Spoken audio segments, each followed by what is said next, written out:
Good morning. This is Tim Selden, President of the Montessori Foundation. Welcome to the third in our series of webinars about using Montessori Compass as a tool to record student progress, report to parents, basically facilitated both record keeping and communication. A few basic housekeeping things. First off, like the other webinars, this is a 2-hour session. We will take breaks every 20 to 30 minutes to allow you to get a chance to get up and move around. As we've been doing this round of webinars, we will have you actually logging into a demo site. In a minute, my co-presenter Rob Amos will give you instructions on what to do to download the instructions for this week for practice and where to log into the practice site if you haven't already done it. For those of you who have done it in the past, I believe it is the same website that you used last session and the session before. Next, this particular workshop is going to be about parent communication. We're going to cover a number of topics related to that. This is such a vast area that we've organized it as a 2-part webinar. So this is the first webinar. Later this week, we'll have the second half of it. The next thing, for those of you who have not already participated in a webinar with us, I want you to look at the right side of your screen, and you'll notice a panel there, or a window, that is labeled Go to Webinar Control Panel. That panel should be blue, gray, and sort of a very light dove color. And it has a number of areas that are divided by sort of a soft blue line, a thick line, and they have arrows that if you touch it, it will drop down and reveal areas that may not be obvious to you. For example, there's a dashboard. The ones that you're most likely to use is the one about halfway down the screen on the right. You'll see something that says questions.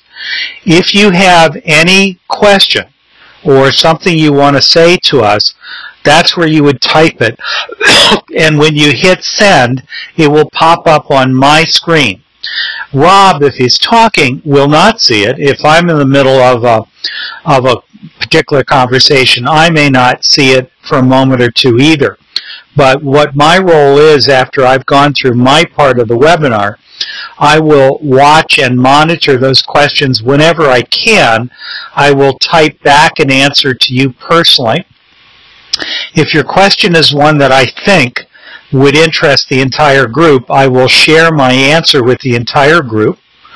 But that's a really good area for you to ask a question or make a comment. This session is being recorded.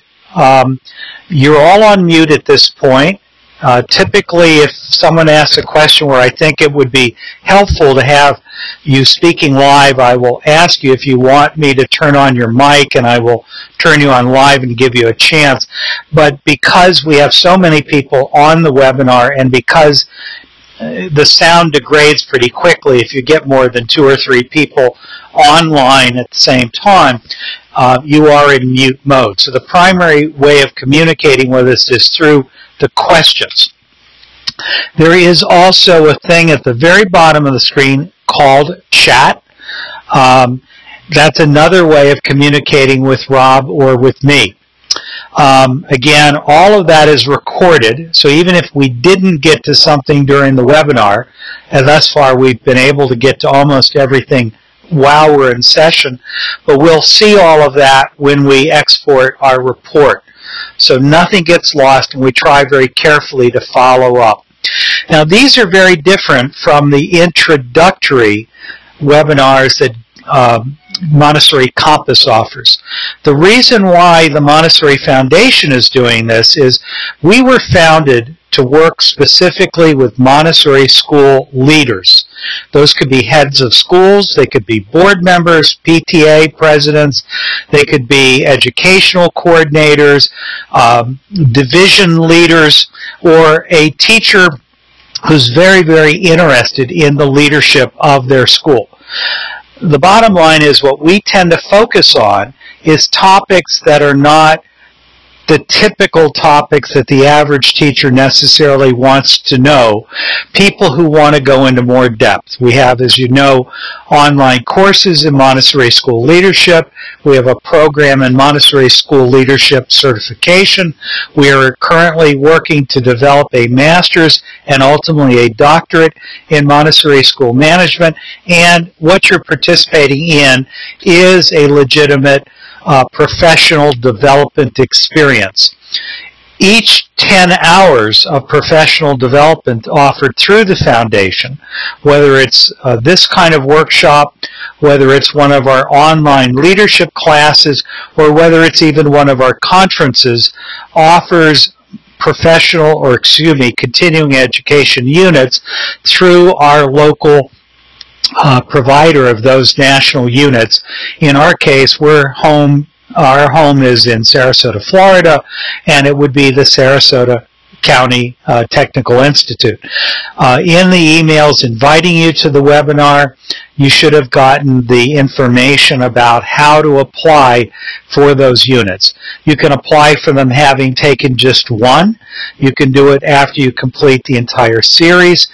Probably that's what you would want to do because there is a $10 per application fee. Also, if you're listening to this as a recording, which is why we record them, that's the same thing as participating live. We take you on your word that you're actually doing it, but it's okay. If you miss a session and you listen to it recorded, you are doing effectively the same thing, assuming you're not sleeping through it. So I think that's all the basic homework. During the course of this session, we are again going to put you into the actual demo site and continue to go into greater and greater depth in preparation for the first weeks of school. Our hope in doing this is that you will feel more than prepared to support your teachers or to understand their questions, if they have questions, about any aspect of how Montessori Compass works. So let's start off with, first off, why are we doing it? We've been in collaboration on the development of our curriculum scope and sequence with Montessori Compass for the last year or so. The curriculum scope and sequence was originally developed back in the 1970s when I was the head of the Barry School for 25 years. When we left Barry, it was something that we owned, my family owned personally. We kept it and continued to develop it and refine it and share it with Montessori schools. We've always had versions of it available, and they're still on our website as PDFs, but it ultimately got to the point where we turned it into a tool that can be used within a record-keeping software program. There are a number of record-keeping solutions that are out there. We've been tracking them as the foundation since the first one appeared, Red Rock Software, back in 2005. About a year later, MRX appeared on the scene. There have been a number of others that have appeared in various countries, including the States. None of them, in our opinion, at the Montessori Foundation, really was user-friendly, practical to use in many different ways as both a planning tool, a recording tool, a observation recording tool, a communication tool for parents, and allowed people to do it in a time-sensitive manner. So from our perspective, we kept looking for somebody to develop what we thought was a better mousetrap. About 2 years ago, we first met Rob and Anita Amos, two Montessori parents who, like so many Montessori parents, were frustrated. Rob and Anita have 4 kids. They were in Montessori school, and they felt like they couldn't get to the bottom of what was actually happening with their children. Because they also were software developers, they sensed that there was a real opportunity to develop something that would be more user-friendly than what they could find on the market.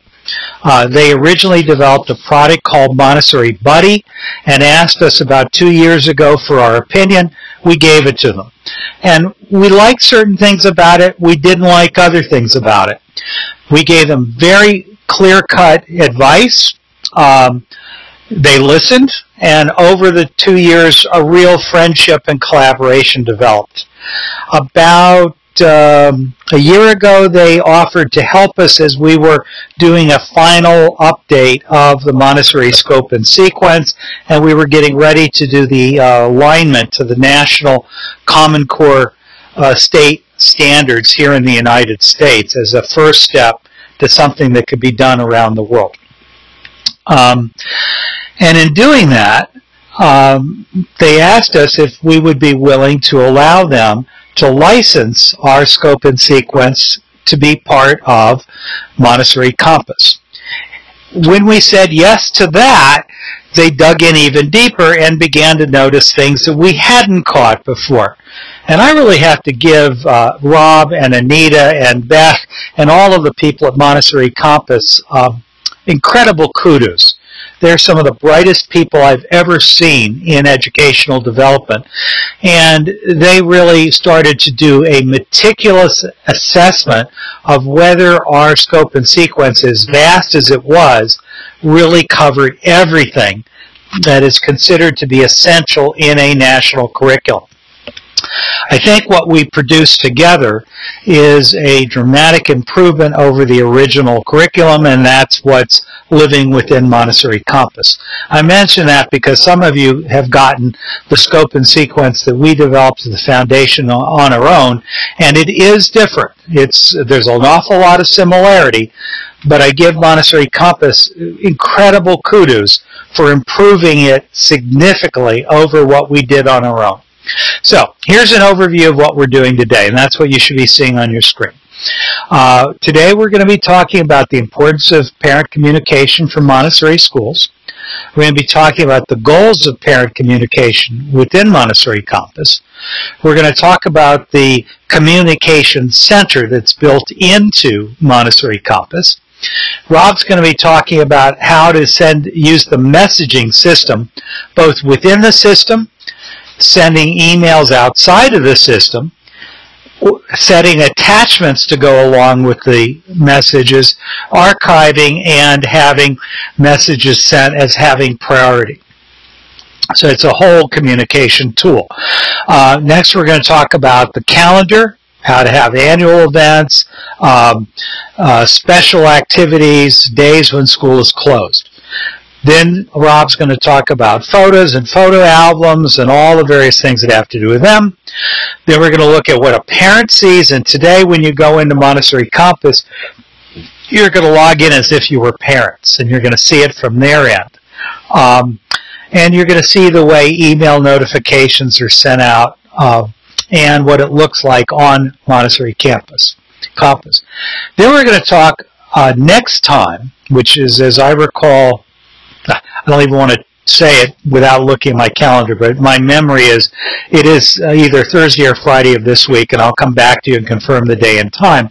But the next session, we're going to look at trackers and how to create them and use them. We're going to talk about activity reports, daily reports, weekly reports, and we're going to talk about major progress reports. And yes, Montessori Compass is a tool that should really pay off in making it easier for your teachers to produce those vast reports that we have to send out once a year, twice a year, 3 times a year, 4 times a year, whatever your school cycle is. The last thing I wanted to say is, as a non-stockholder of Montessori Compass, I'm obviously a big fan. We wouldn't be putting our name endorsing this if we weren't. What I appreciate about it is it does so many things, and it is so darn flexible. Because part of what we did with Rob and Anita, and so many things they've been doing themselves as they've talked to school people around the world, is to try to design Montessori Compass to be flexible, so that no matter how your school approaches it, Montessori Compass is probably flexible enough that you can adapt it to meet a wide range of different ways that schools do things. So let me take a breath, and I'll launch into the first part of my talk today. So that's a cartoon that sort of illustrates the classic scenario at a home. What'd you learn about at school? Nothing. From a parent's perspective, they haven't got a clue what's going on in school. In their mind, no matter how many times they read Tomorrow's Child, no matter how many times they come to your school and participate in parent ed, whether they take the journey, to the average parent, Montessori is much more opaque and difficult to understand than a school that uses textbooks, workbooks, duplicated pages, anything that's familiar. Because we don't use standardized tests in the same way or at all as a typical school. I mean, in a normal school, testing is high stakes. You don't go to the next grade if you don't pass the test, at least at certain age levels. Some of you are involved in public Montessori education, whether it's charter schools or neighborhood schools or magnet schools, and you do have that. But in the typical Montessori school, we don't have the usual indicators that make a parent feel they know what's going on. So our testing is typically much more subdued or isn't done at all. We definitely tend not to have anywhere near the amount of homework or the type of homework or as much homework, if any, as what people would see in a traditional school. We don't have grades, at least not the way the typical parent expects to see grades. We don't normally send kids home with workbooks, and we don't have the typical honor roll and class ranking and so forth. From the parent perspective, they're not quite sure how they're supposed to understand Montessori. One of the things that we all do is walk the razor's edge. And what I want to talk about here is just the idea of how do we think of curriculum. We have a razor's edge, first off, between our basic philosophy of Montessori educators, of following the child, of allowing the child to explore things that interest her, of allowing her to learn in her own way, at her own pace, versus society and parental expectations. Nobody in Montessori is likely to suggest that we just turn kids loose and say, you're all free-range chickens, good luck, go out, feed yourselves, take whatever you get out of it, and write if you ever get work. In some degree, we have some sort of expectation. It could be that that expectation is, we certainly are looking for you to be on grade level, which is a pretty typical Montessori expectation, whatever that means. Because again, not all schools have a system for asking, how do we know if a child's on grade level? We could be taking a philosophy that says, we really would like to see our children above grade level. What we know is that our philosophy of curriculum is very different. In our mind, everything is webbed. It's all interconnected. So we don't study math in isolation. And there's an old saying about American education that it's a mile wide and an inch deep. And what critics of American schools mean by that is America has a habit of creating these scopes and sequence that are so huge, you would think that every single child was capable of going to get a PhD in astrophysics tomorrow. And in the third grade, we're going to teach him stuff that most kids would never learn. And the idea of an inch deep is that it is so much, and it comes at kids so fast, that there's relatively little of the content that is thrown at kids that the average child will actually remember and understand. What we're trying to do in Montessori is show several things. The first thing is we're trying to show that everything is interconnected. That when somebody invents something, it is usually connected to not only economics in the sense that we've created a new product that someone will buy, but it's also something that has to do with a scientific principle. It could be that there's a new discovery, and that discovery led to the creation of a new solution. or a new technology.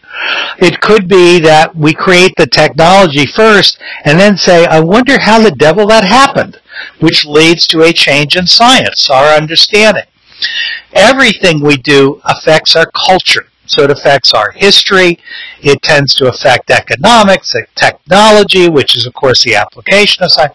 We all know about this. And so when we design units of study, whether our children are very, very young, the 3, 4, and 5s, where we're asking ourselves, how can we make the study of France come alive?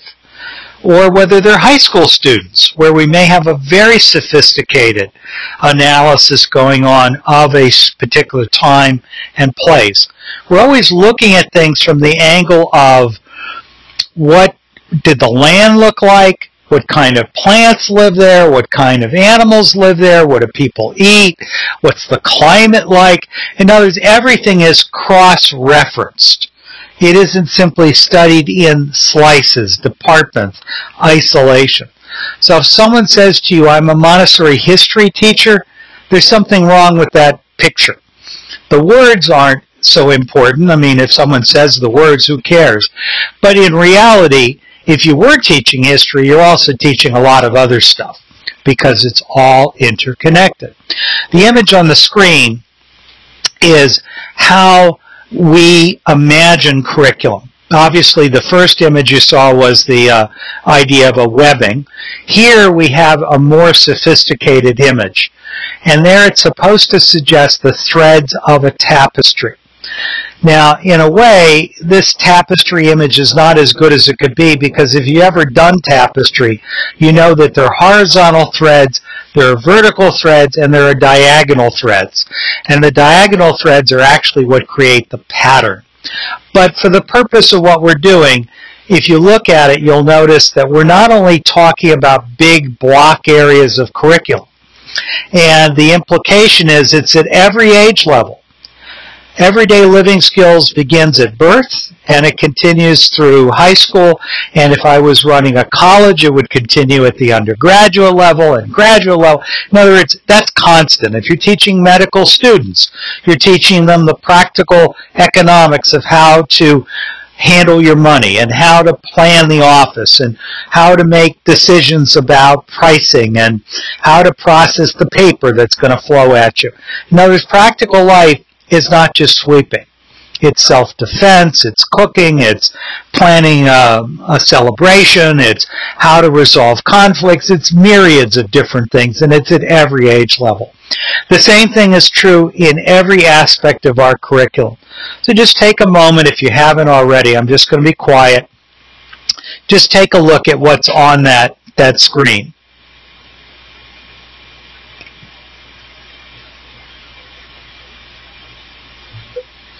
And what I hope you'll notice is along the top, we have a list of big topics. And those big topics are what we call meta-narratives.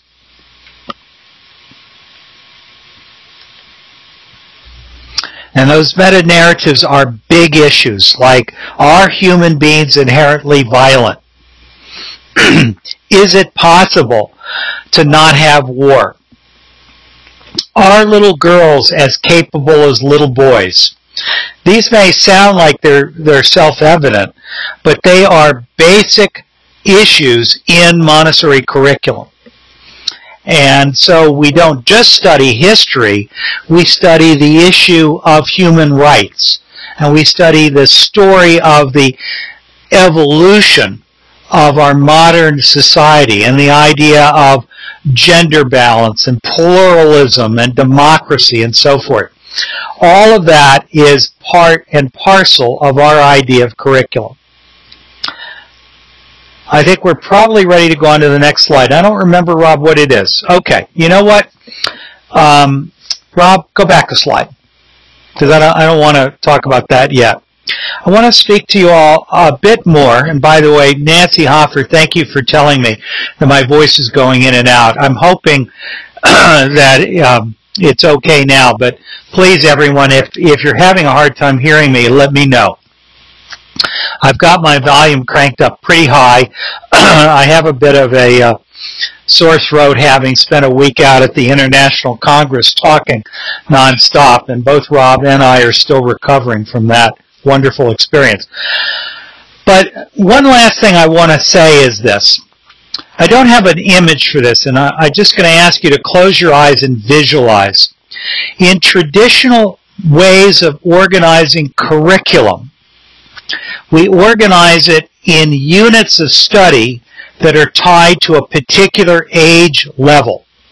So you might think of it as a road that a child begins to walk down when he first enters school, and there are lengths that are marked off, like a football field, and one length is the end of the kindergarten year. The assumption is the child will travel that distance in a specific number of days. And next year, the child will begin a journey down the next length. So we go kindergarten, first grade, second grade, third grade, and so forth. And the point is, there are specific things that we normally think in traditional curriculum planning that children will be taught in a particular unit of time. Their first grade year, their second grade year, and so forth. Another way of thinking of it is a stairway that a child is sort of walking up. Now, if you fail to complete all of that work, the assumption is that you need to go back and repeat it. And the assumption is that everyone should pretty much complete that work within that year. Now, of course, children don't really learn that way. Some children need more time. Some children need less time. Most children don't move throughout the curriculum like a herd of buffalo seen from up in a helicopter from above. They're not one big solid mass of people moving together. In reality, people learn in different ways and at different paces. That means that Montessori curriculum planning and Montessori tracking is complicated. We don't have the advantage of a textbook for every subject and a workbook that corresponds and a teacher's lesson plan book, and we move the kids through it essentially in some kind of orderly manner. That doesn't mean that every teacher in a traditional classroom is doing that. It's just that they historically have had that advantage over us, that there is typically that kind of resource. Today, there are high-stakes exams that most states require their public school and charter school students to pass. And there are really serious consequences if you fail to meet those standards.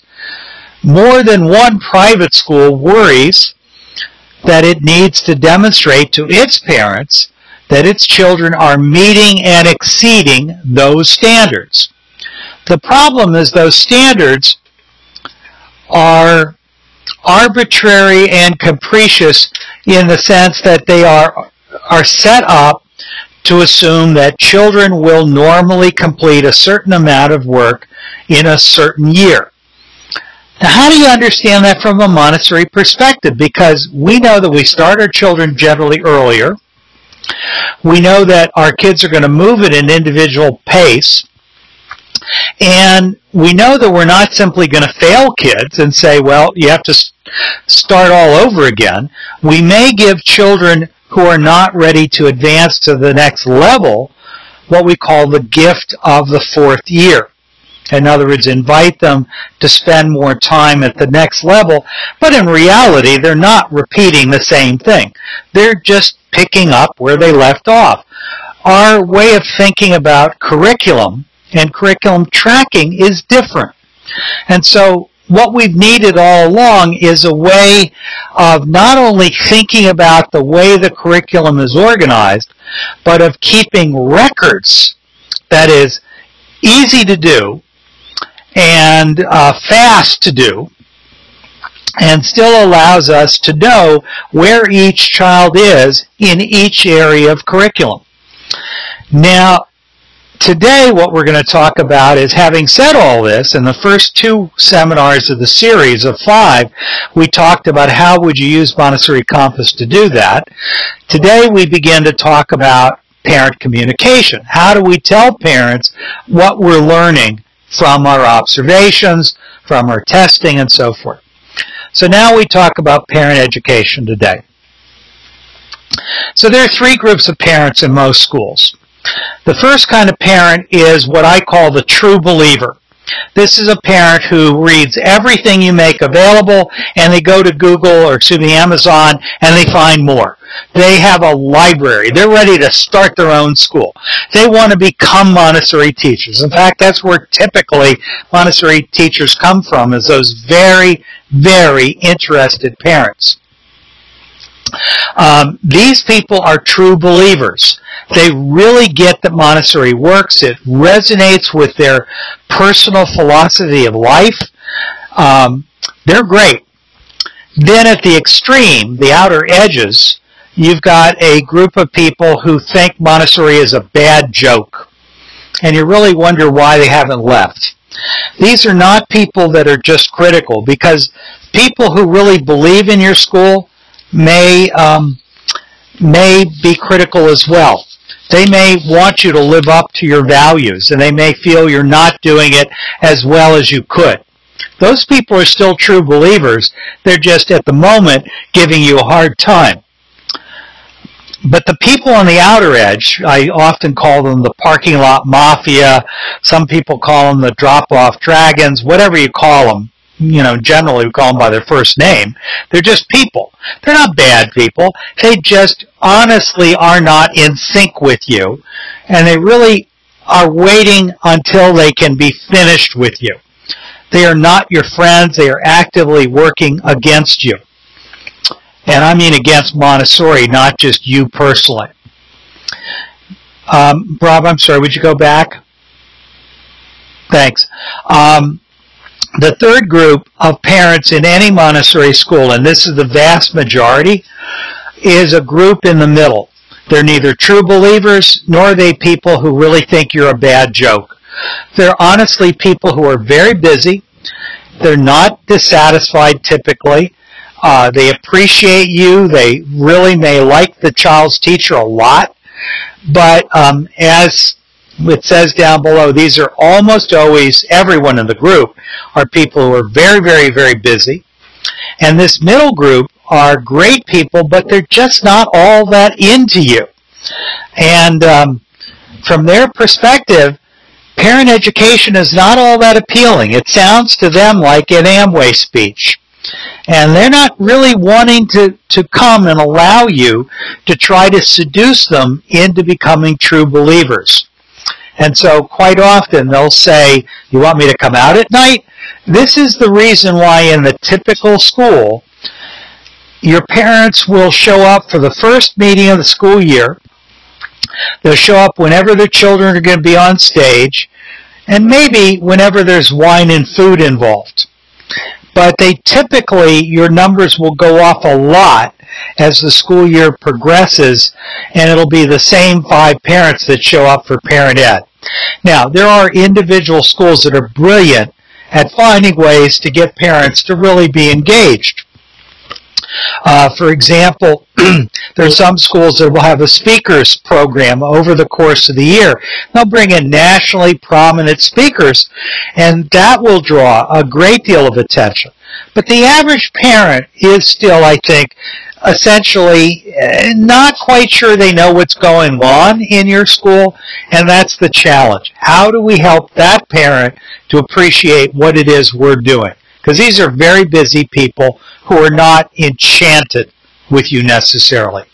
Okay, Rob. Okay, so the typical parent today is getting about 5 emails from you a day. Either your teacher's sending it out, your aftercare worker's sending it out, the office sending it out. They are just inundated with communication because you're not the only person who is sending them email. They're getting work email, they're getting email from every club and board they're on, they're getting email from their friends. I mean, they're just inundated. And so a lot of people are just scanners.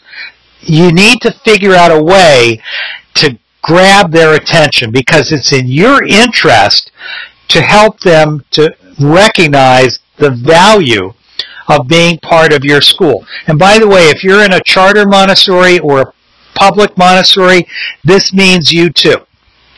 Because even when there is no tuition involved, parents typically in large numbers will drift from one publicly funded school to another based on the theory that maybe the grass is greener on the other side of the hill.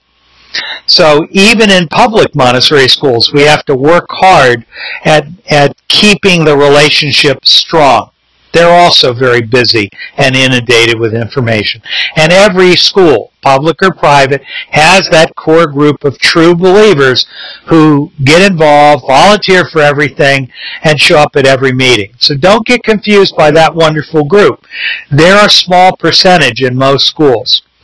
Okay, next. So what we're trying to do is to find ways of engaging parents.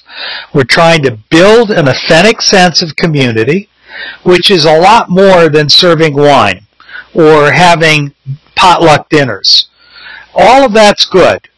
Doing things that are family friendly, having child care on nights when the families are being asked to come out for some kind of event, that's a really good thing to do if you can. Having opportunities for parents to get to know each other, those are really good things. Having opportunities for parents to feel like their voices are heard, that's a really good thing. The bottom line is small gestures and frequent communication are really important, and at the same time you have to remember you're basically involved in trying to capture the time, the attention, and the engagement of very, very busy people who are being inundated with communication from lots of directions. Next slide. So the other thing we've got is the problem that today many of our parents are really rather pushy. They are looking for us to guarantee that their child will get into the right school. If you go through the 12th grade like we do, they want to be sure that they're going to get into the right college. If you stop at the 8th grade, they want to know they're going to get into the right high school. If you stop at the 6th grade, they want to know they're going to get into the right secondary program. They'll probably leave you at 5th grade because that's when most of the middle school programs will start taking kids. And, of course, if you stop at kindergarten, they want to make sure they're going to get into the right elementary school. So this is just a New York Times cartoon.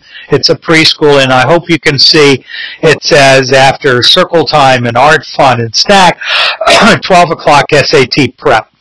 That's really not that far off the mark of what's going on in a lot of the better high-end preschools around the country. Certainly hope it's not going on in Montessori schools, but even there.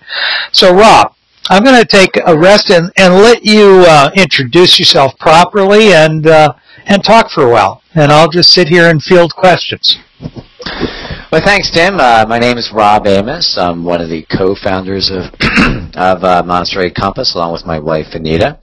And as Tim said, we're Montessori parents of 4 children. Been Montessori parents for 6 years now, and we've been very happy to have an opportunity to collaborate with Tim and the team at the foundation. So we're going to be talking about parent communication today and how Montessori Compass can really help to kind of bridge that communication gap between home and schools to help parents become more engaged with your school community and to really help them to understand the very unique benefits that their child is actually receiving in a Montessori classroom. So Montessori Compass was designed with 3 main goals. Number 1, really first and foremost, is to provide really the most user-friendly record-keeping system for a Montessori classroom. We've put a lot of effort into making sure that the record-keeping portion of this, which we've discussed in prior webinars, is just extremely user-friendly, and it gets you it makes it easy to get information into the system as far as what's going on in the classroom.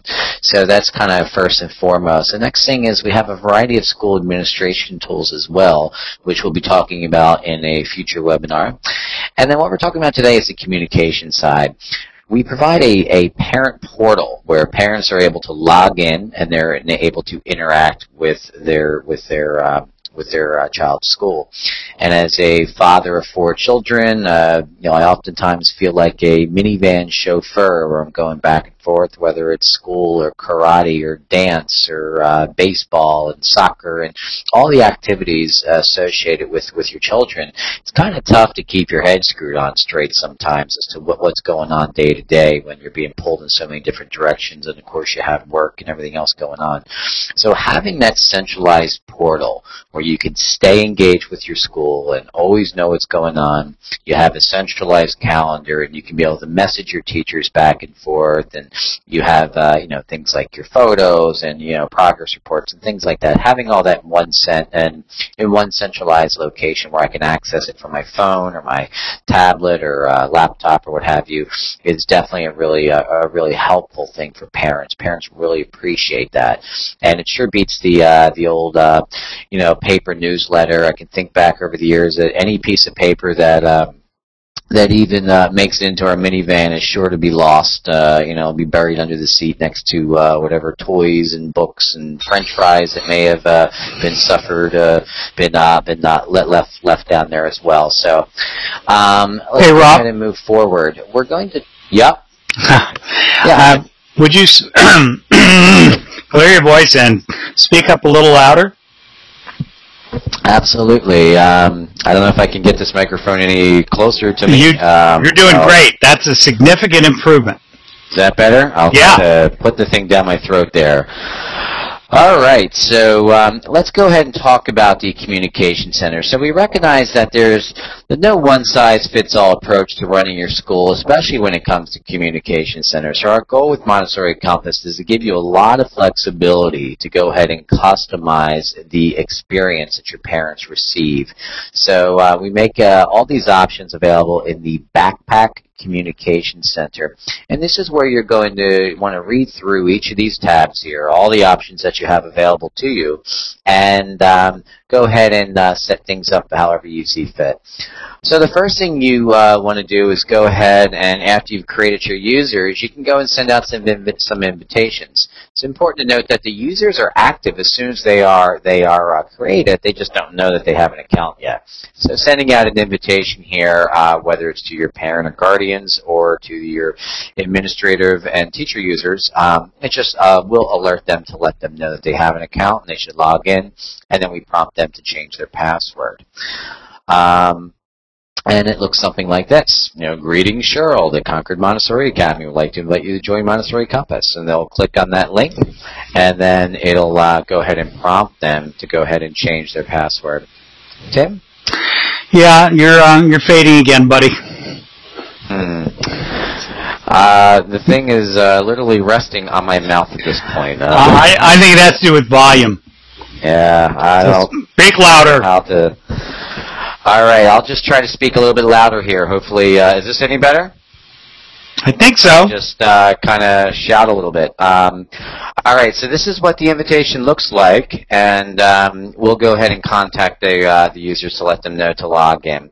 And then when they receive that invitation, they click on the link, and then they can go ahead and change their password to something private.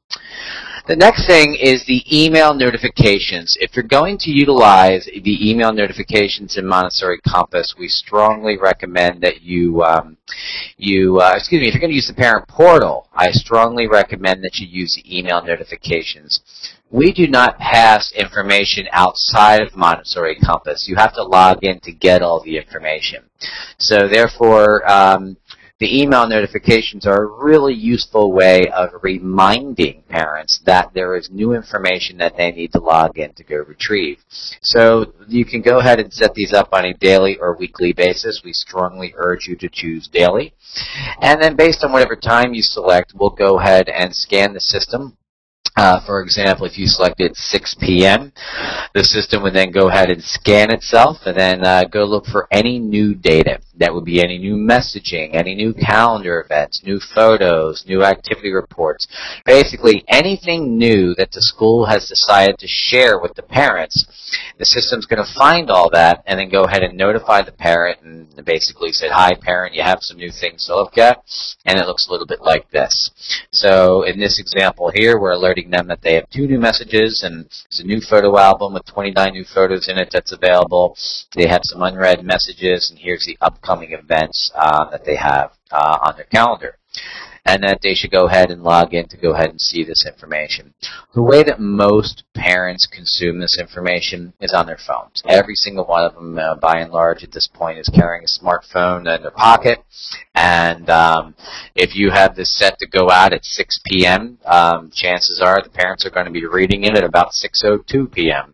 And they're going to say, oh, my school is sending me something new here. Let me go take a look at it. So they basically will go ahead and consume that information on their phone, whether it's photos or messages and so forth. So it's very easy for parents to go ahead and access this information. And by utilizing the email notifications, it serves to nudge them, to remind them to go ahead and log in to get the info.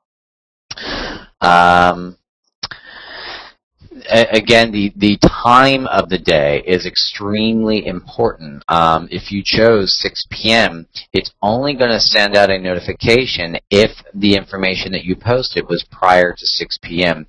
If you go ahead and have it set for 6 p.m. and then you post something at 7 p.m. or any time after 6 p.m., that would then be included on the following day's email notification. We don't want parents to become inundated with too many emails. They would just kind of tune out if it got too noisy for them. So we send them a single digest summary based on any new information that's available to them. And then we have a little cartoon here. You will no longer force us to put our toys away. The Count of Montessori. Tim, did you want to comment? Hi, Rob. Yeah, for whatever reason today, the volume is really, really weak. And I'm just trying to think. I've got enough people communicating to me. I'm trying to think, what can we do? You're using a headset, right? I am, and I'm not hosting the meeting. I am looking in my options here. Does your headset have a physical volume control device on it? Because last week... No, it doesn't. Okay. Last week, your headset was producing excellent volume. Okay. I'm clicking around a little bit in GoToMeeting here to see if there's anything I have access to, and I'm not seeing any controls here to turn this up. Have you gone... You're using a Mac, right? I am. Sorry, everybody. It's just a side note here for a moment or two. Rob, take a look at your system preferences and see if your input volume is high enough. Okay. And make sure it's using the microphone and not the built-in mic. That could also do it. Yeah, it's not. Tim, why don't I click around and play with this just for a moment? You talk a little bit more about some of the things we're going to be discussing with communication. Sure. By the way, some people are saying that it's fine, and then Manal, who I understand is spending a year in Puerto Rico this coming year. Manal, I can't believe that. How could you leave Saudi Arabia for Puerto Rico? But we... give me a check, guys, on how you're hearing Rob's voice. Would you just give me some more feedback? And in the meantime, the key of all of this, of course, is if your school's like the schools that I've worked with, the teachers are a little nervous about turning on the automatic notification because, what's going to happen if the teachers have not sent anything out there? Will the parents... Will the parents feel that, whoa, now we're really loud. What happened? I took my headset off. Oh, so we're getting an echo.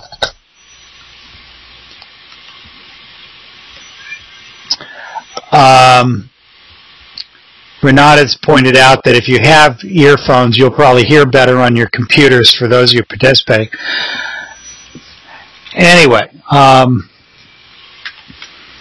moving onwards, what I was trying to say is one of the big concerns that I've heard from teachers as I've gone around the country, and even here at our lab school, is the concern that what if we forget to say something about every single child every day or every week? Some schools are going to set it up to send a reminder out on a daily basis, and there are reasons why you might want to do that, because remember, you got a school calendar in there. This is a really nice place to communicate with parents, and its main advantage over constant contact, which you're probably going to use too, like I do, is that the emails and everything is contained. So a parent can't say, I lost it. Can you please resend it? It's all there. And they can just scroll through everything that's in their particular archive. The other thing to remember that Rob hasn't quite gotten to yet is when you communicate to parents, you can communicate to the entire school if you have that level access. That's basically an administrator. Or as a teacher, you can communicate to every single parent in your classroom, or you can send a communication to an individual child.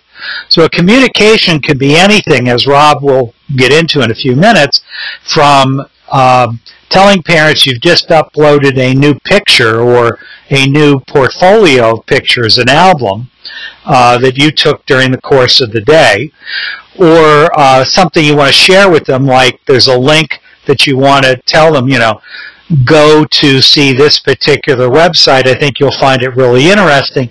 You can send that to an individual parent or to everyone in the class or to anything in between. And it's just really nice for that. How you doing, Rob? Well, let's go ahead and give this another try. Does this sound any better? Yeah, it does sound louder. All right, good. All right, so let's get back to our communication center. Again, there's no one-size-fits-all approach to going ahead and managing your parent communication. We give you a variety of tools, and we try to make these as flexible as we're able to here. So one of those is we have a really nice messaging system that's available to you as part of Montessori Compass, where you can message anyone in your school community, but you can go ahead and set the permissions based on who's able to message who.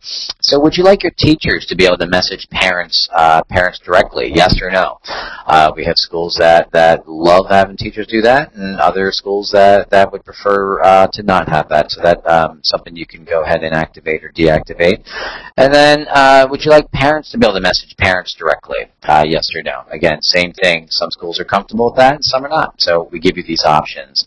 You can go ahead and enable a student directory. That would then present a list of student names and the associated parent names for each classroom. And that way the parents can communicate amongst each other, and they can arrange the birthday parties and the play dates and the PTO meetings and so forth. Again, you can turn it on or off. If you send out a new message, this would be this is what a parent account would see that has limited options. They would not be able to message other parents. They're only going to be able to message the school staff, whether it be administrator or teacher. For a parent that does have the ability to message other parents, they'll see the parent's name, and you see in parentheses it gives you the name, the actual user type, whether it's an administrator or a parent, and they can very easily message parents back and forth.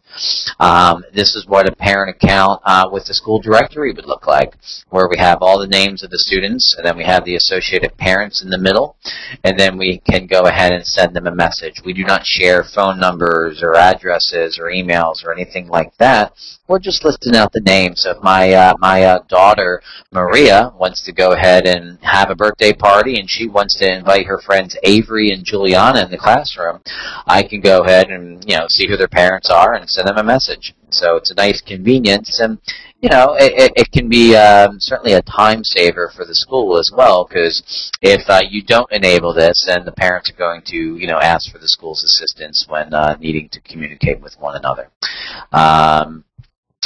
You also have the ability to go ahead and share a calendar with everybody, and you have the option to go ahead and when you plan lessons in advance, you can go ahead and let the parents know what's on tap for tomorrow. So when you plan lessons in advance, they will automatically post on a calendar that will be shared with parents. So that's something you can turn on and off. If you do not wish for the for the parents to know what the children are doing tomorrow, then you want to go ahead and opt to turn this off.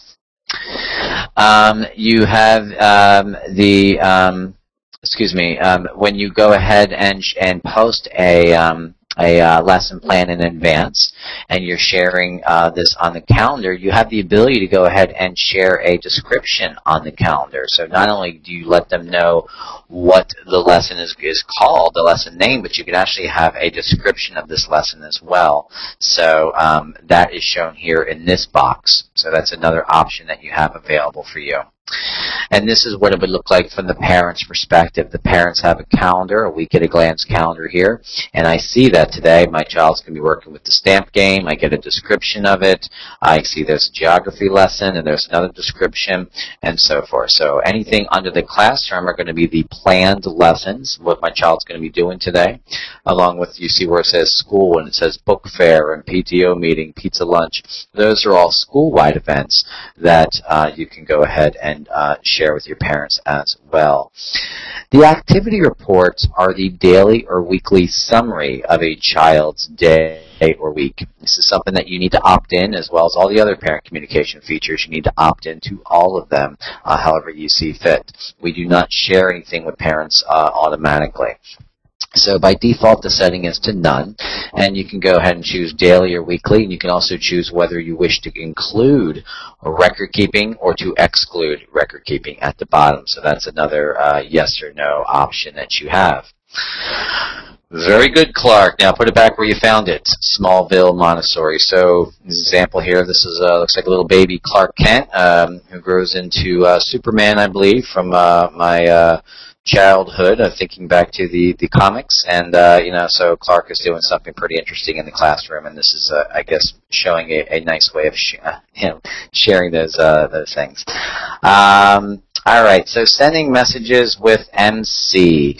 This is how you go ahead and utilize our messaging system, which is pretty easy to use. It's on your home page. You're going to have a module there for your new messages. This is going to be all of your new or unread messages, so they will all appear there. And you can then click on the messages link in the top, and then you'll see your inbox. Then you have different filters over here. Just like email, you can go ahead and view your unread messages, your sent, your archived. You can prioritize them by clicking the little stars, just like Gmail. When you wish to send a message, you can go ahead and send to the entire school. You can go by choosing all school. You can choose to go ahead and do so by classroom. In fact, I'm going to get out of this presentation and show you this for real.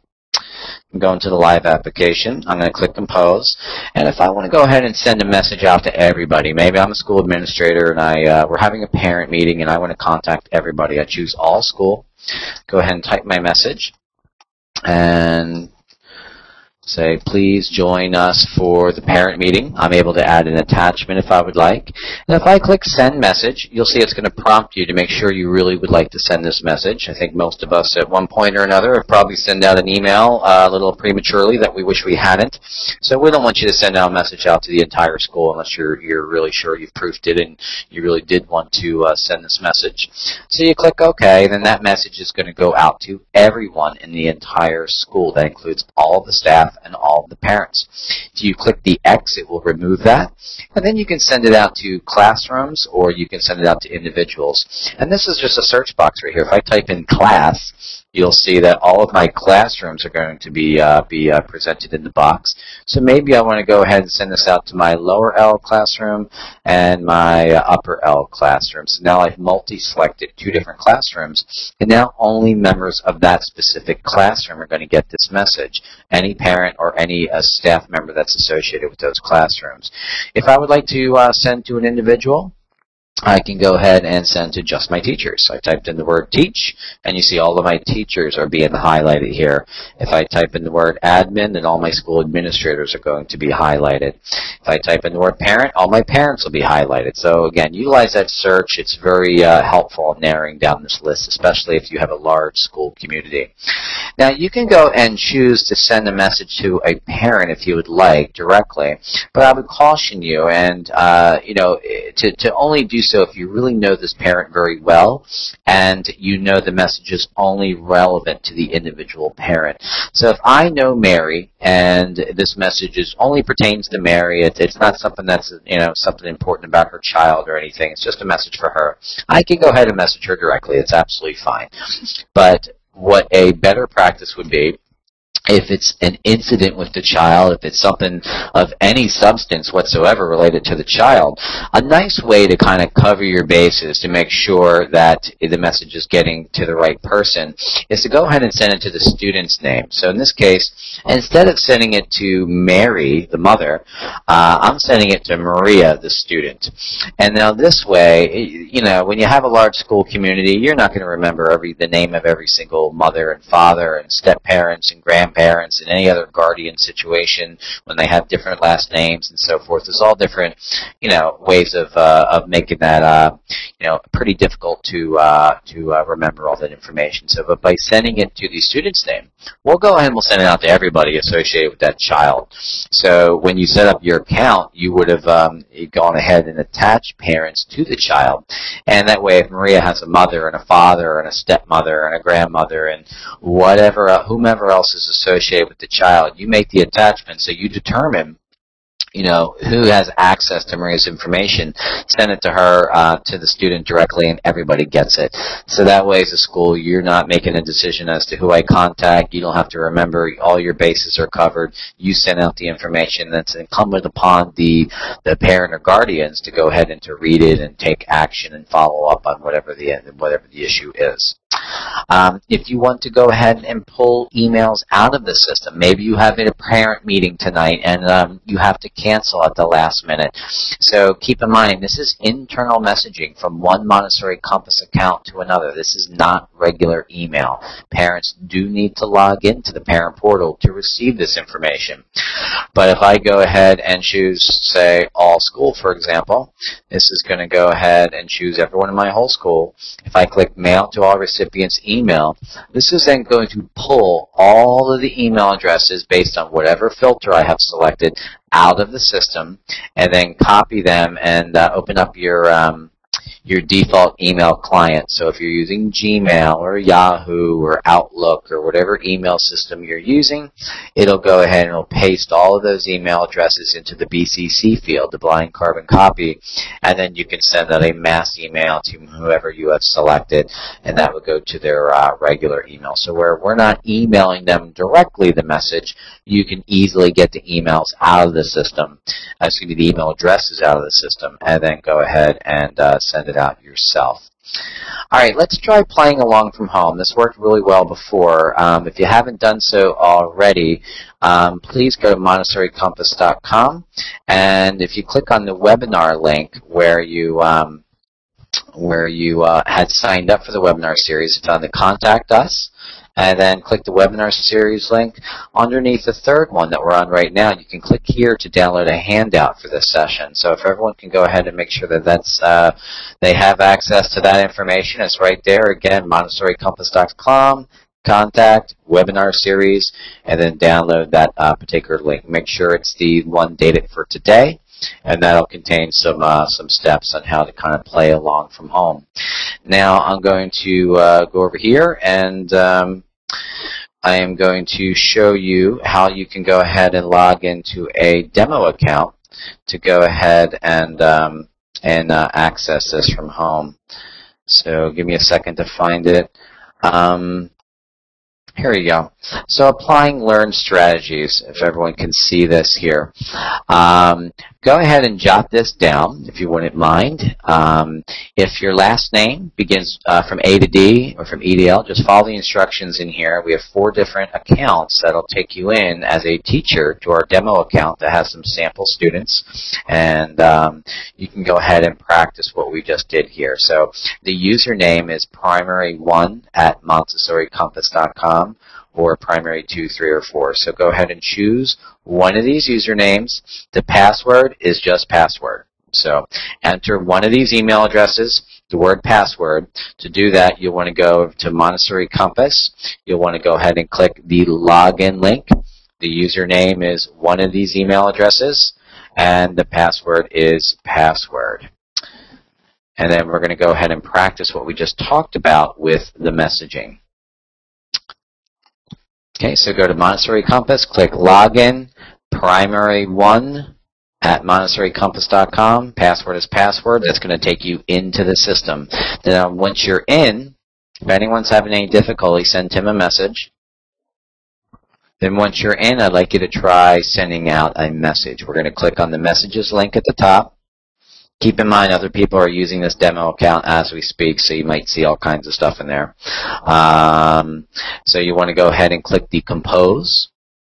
If you click on the recipients, you'll see the list of all the different options that you have, whether you want to send it out to the entire school or you want to send it out to a classroom.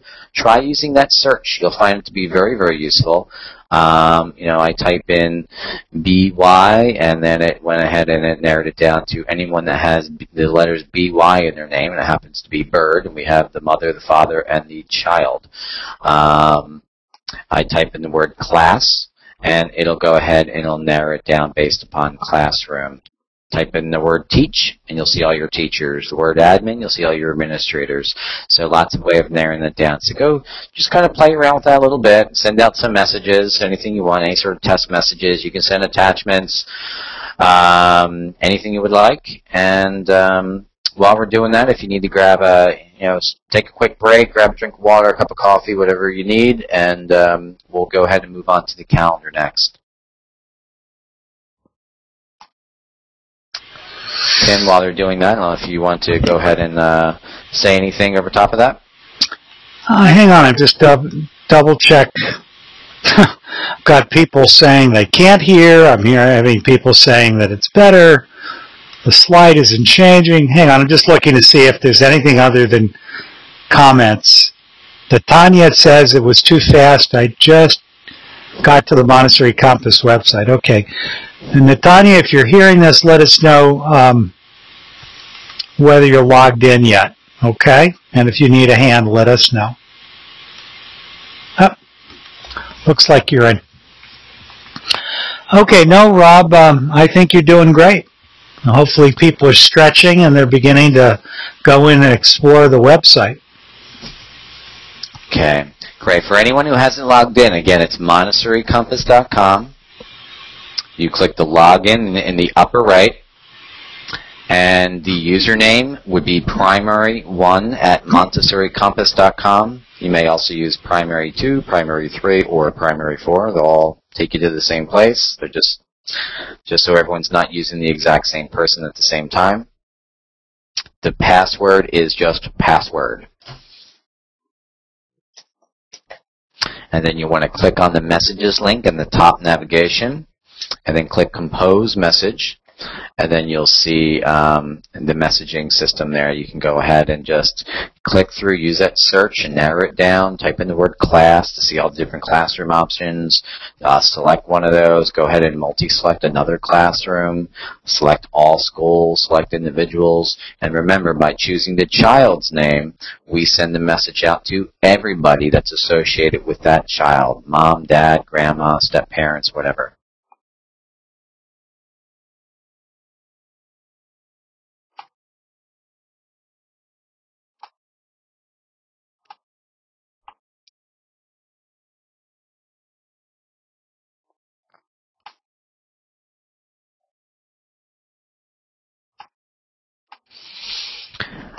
All right, as you're finishing up the messaging, the next thing I'd like to show you would be the school calendar. So if Hey, Rob. yeah. Hang on a second. I've got several people who are saying they've tried everything and they're not logging in. So let's see if we can get to the bottom of it. One of them is Tiffany, who's saying that she's using the primary2 at MontessoriCompass.com. Looks to me like you've misspelled Montessori Compass. Now that may be she just typed it wrong here, but double check that you're in the right site. Yeah. Rob, I'm assuming you did spell compass with two S's? I believe so, yes. I think all that's happened is, Tiffany, in your case, I think however it happened, I'm pretty sure you just have the wrong username, primary2 Compass with 2 S's.com. And then the password, as I recall, Rob, is password, right? That's correct. Okay. So, Tiffany, if you're hearing it, try that. Natanya, why don't you do the same thing? It looks like you were having trouble. And when you guys have had a chance to log in, let me know whether you're in successfully. And we'll go ahead, Rob, while they're doing it. I'll just try to monitor them. Okay. All right, well, if anyone has any questions with that, let us know, and you can continue to play around as we're talking here. But the next thing on the presentation is to talk about the calendar, and then after I'm done with that, we'll go ahead and try playing around with the calendar as well. All right, so another really nice feature associated with the parent communication is the centralized calendar that we make available. Now, you have a module here that has your upcoming events. You have the ability to go ahead and view an annual calendar that would have any school-wide event on it. Parents would be able to print that off if they would like. However, I would strongly recommend to advise parents, if you're going to commit to using Montessori Compass for your parent communication, you really want parents to log in. If they print out the calendar and then you change something on it, then they're going to have old information hanging up on the refrigerator. So it's really not a good practice to print these out, although we make that available because people like to print things sometimes, but you really want to advise people to utilize the calendar in the system because it's always going to be up to date. And just because you post dates in the beginning of the school year doesn't mean they're always going to be 100% accurate. Then you have your week at a glance calendar here at the bottom. And the calendar is broken up into 3 parts. You have individual events, you have school events, and you have classroom events. So I'm logged in as a school administrator, and I see things like a school tour, and I have a parent meeting, and I have a training session today, and I have there's a school field trip, and things like that. The schools are things that everybody sees. The individuals are things that are associated for me. And then the classroom events are going to be your lesson plans or anything else that's associated with the classroom as a whole. So you have the ability to write captions or event details. So if I see a link on the calendar, for example, PTO meeting, I get a little caption underneath that. I click on the staff meeting. I get some information on the agenda for the meeting and so forth. And if I need to change the date, I can click on the calendar icon there and I can change the date. I can also move forward to next week or move backwards and so forth.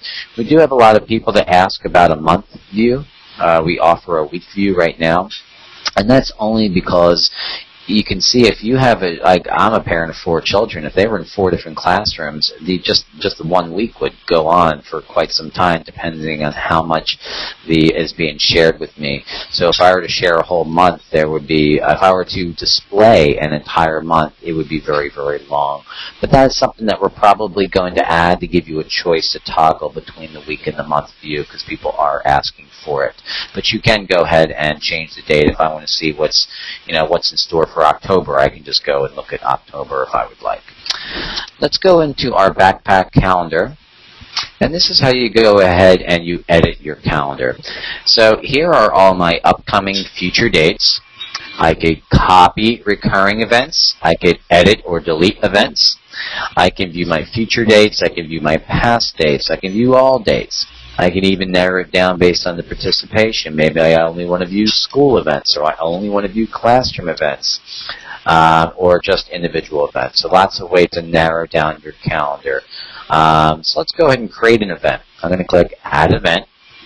Give my event a title. Let's say we're going to go ahead and plan the back-to-school night.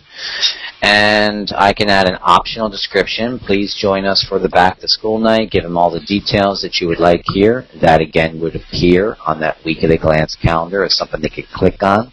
And it would expand to go ahead and display all of that extra information. And then we want to put our date on the calendar here. Let's go ahead and put that on for September. We'll say it's going to be on September 10th. And it's going to be at 7 o'clock p.m. Now, who do I want to see this event? I can click here, and I choose. Now this is going to be exactly like the messaging. In fact, messaging, calendar, and photos work identical as far as designating who is either able to view or to not view an event. So in this case I chose all school, and if I were to click create event, it's going to go ahead and post this to the calendar so that everybody can see it. So it's one single calendar, but you make events viewable or non-viewable based on the permissions that you set forth here. If I want to go ahead and choose a classroom, I use that search, narrow this down my classroom. Now here's all of my classrooms displaying. Maybe I just want to go ahead and share this with my primary room. I click create, and now this calendar event is only available for people associated with the primary room. I can choose my own name. So your name is going to be on here as either a teacher or a school administrator. And maybe I have a school tour tomorrow, and I need to go ahead and put that on there for just me to see. So I can go ahead and use my Montessori Compass as my own personal calendar as well for school-related items. So lots of flexibility to go ahead and use the calendar any way you see fit. The next part of the calendar are these school days. School days are going to be your time off, your holidays, your snow days, your any reason why you need to go ahead and close the school down. So you give your event a name. We'll just call it a holiday, and we'll just say it starts on Monday. It can be a single day, like a snow day or a holiday or something, or it can be in multiple days. We'll choose the entire week in this example here. So from the 19th through the 23rd, the school is closed. You see, you do have the option to toggle this between school closed, which is by far the most common, but it does work in reverse as well, where if for some unusual occurrence where you needed to go ahead and add an additional school day, maybe you had a really bad winter and it was one blizzard after the next and you need to make up some school days on a weekend or something, you would essentially be able to go ahead and start making Saturday or Sunday school days as well. So that would be the additional school day. Very rarely used, but it's available to you. So we're going to go ahead and stick with our school closing. Click Create. Two things are going to happen. Number one, it's going to go ahead and notify everybody on the calendar that, hey, school is closed for this period of time. You don't want to come into school today. And then number two, it's going to disable the daily dashboard. The daily dashboard is where you're doing all your record keeping and your attendance and your observations. It's basically going to freeze that and treat these regularly scheduled school days the same as it would a weekend, a Saturday or a Sunday. So that way a student is not erroneously marked as being present or absent. You're not doing record keeping. And just make sure all your records are accurate. Of course, you can absolutely use Montessori Compass on a holiday or a weekend or whenever you want. You just need to go ahead and change the date on the daily dashboard. So if I'm backdating on a holiday, I can go ahead and do that. I just need to go ahead and toggle my date over to a regularly scheduled school day. All right, so let's go ahead and try logging in again. And hey, Rob. Yeah, go ahead.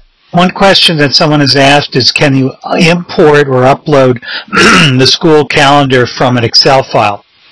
No, the events need to be created on an individual basis. Okay. Another question that people ask commonly, I'll just say it before somebody asks, is Google integration. I am a huge Google user. I would not even get out of bed in the morning if I didn't know what was on my Google Calendar.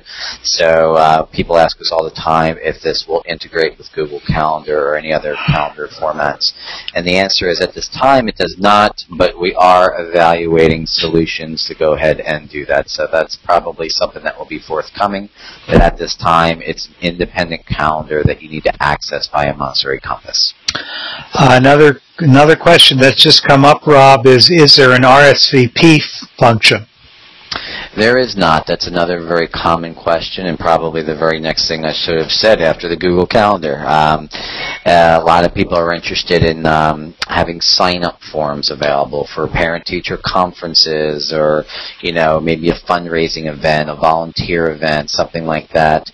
And that's another very commonly requested feature and something that we are evaluating for the future.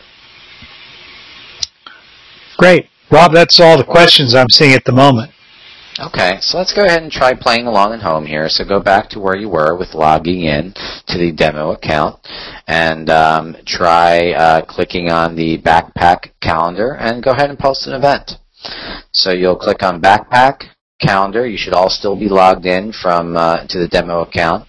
You'll see all the events that are posted. I'm not sure exactly. I'm on a different demo site, so you're not going to see everything that I have here. But just click add an event. Give your event a name, give your event a description if you want, pick a date.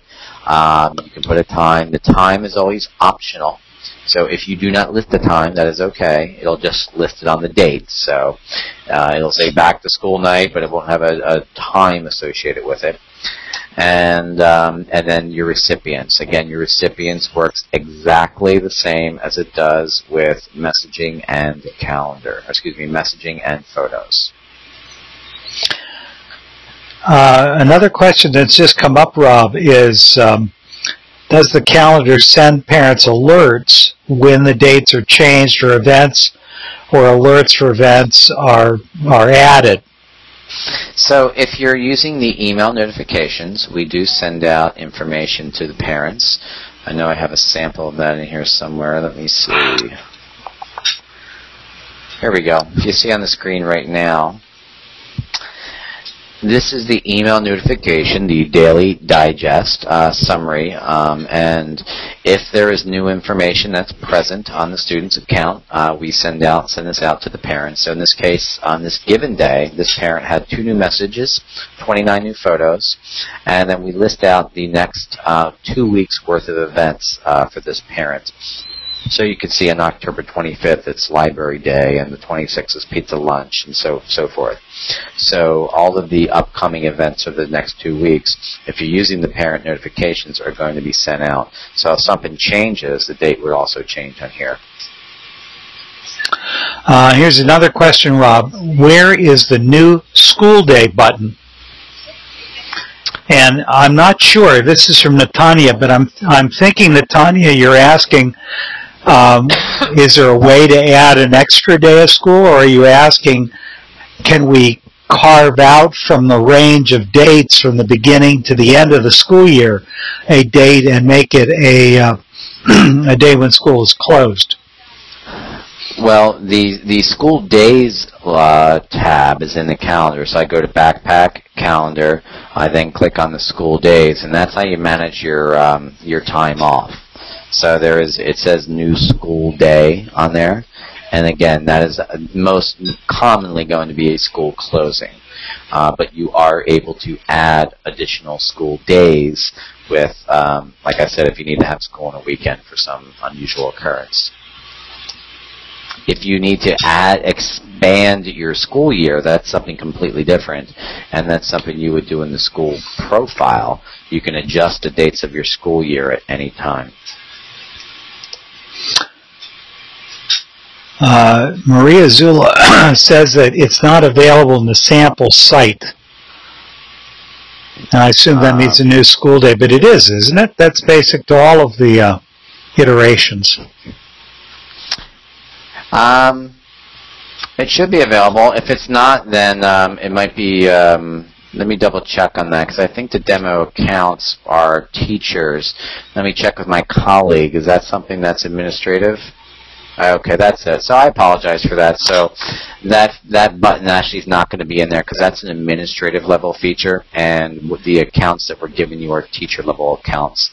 So that's not something we're going to be able to try out today. But for a school administrator, you would have that button. So there are limitations to what a teacher level user is able to do on the account versus what a school administrator is able to do, and that happens to be one of them, going ahead and managing your school closings.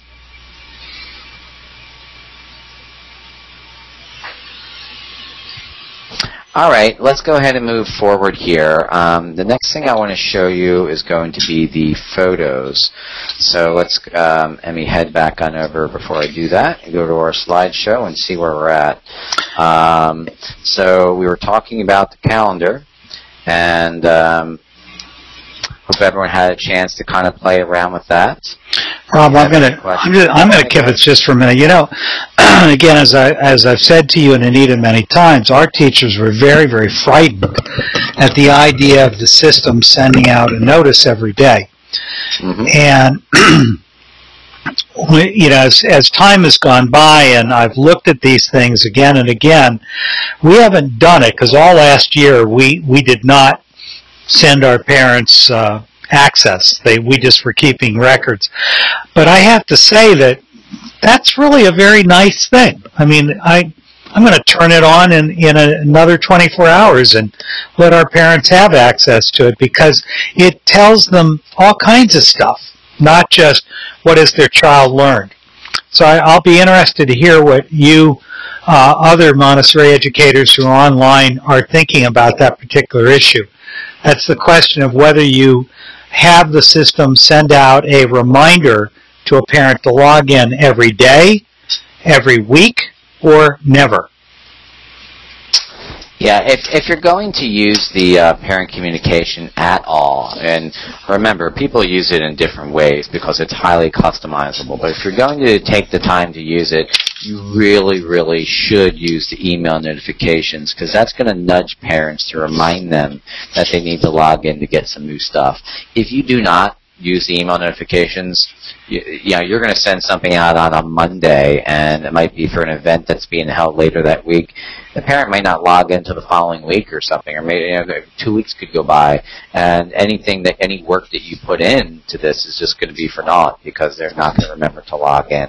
Parents are busy and they have a lot going on, and if you're not kind of in their face reminding them that hey, I have something to share with you, they're just not going to do it. So we really recommend that, and all the statistics that we've run indicate that parents are consuming this on their phones. They're getting that email notification at 6:02 p.m.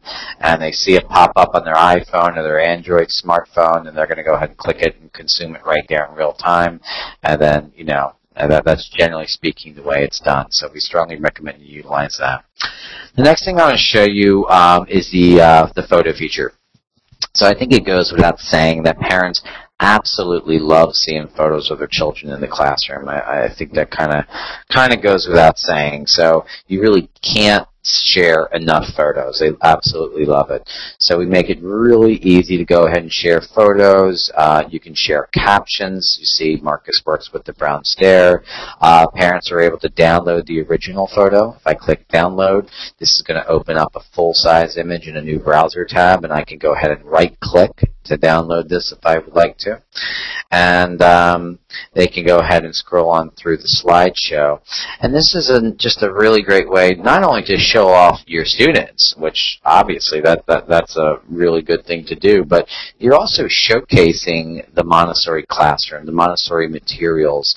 And this is another way to really kind of help educate parents and give them visuals on these different works in the classroom, and you can use the captions to kind of further elaborate on the benefits associated with the various materials. So it's not just about sharing photos of the kids looking cute on the playground and having fun. I mean, that's definitely part of it, but showcasing the Montessori environment specifically and using it as a tool to not just kind of wow them about cute kids doing things that look interesting, but actually educating them on the Montessori method and the materials. That's a very a nice, useful aspect of the photos as well. And another thing I always say is the photos are also kind of like a passive marketing tool, if you will. If I see a photo like this that we're looking at right now, I might be a parent of a new 3-year-old who just joined a primary program. That might be my first child. I have no prior experience with Montessori. I don't know the first thing about it, but somehow or another I ended up at a Montessori school.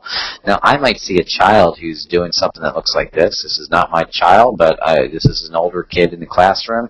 And it's very clear this child is very focused. This is very meaningful work. This took him a lot of time, a lot of effort, and it's just beautiful. And this might really speak to me. And this is a really good way to help parents of the younger children to see what the older kids are doing.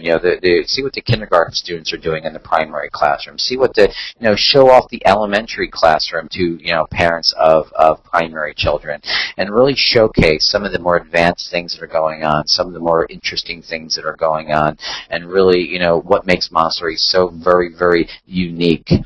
It's a really nice way to showcase these things to, even if it's not their own child, they will be interested in knowing what their child can aspire to do in this classroom. So this is just a really useful tool for so many things. It may not be inherently obvious, but it's a lot more than just cute kids.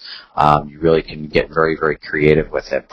Another thing that we recommend is to in the beginning of each year, we recommend creating a portfolio for each child. So you create a photo album for each one. Call it whatever you want. It could be a digital portfolio or a digital scrapbook or whatever you want to call it. But the idea is that each child has one of these, and then you can just add photos throughout the year. So that if I'm Maria's father, at the end of the year, I'm going to see, I have a nice collection of photos. I can see her really, really progress all the way from the beginning of the school year to the end. And, that's going to be an interesting transformation to really see in this nice visual representation of that. You can showcase the child's works. Maybe they have interesting classroom projects or, artworks or anything that, you can go ahead and take a photo of and add this to here.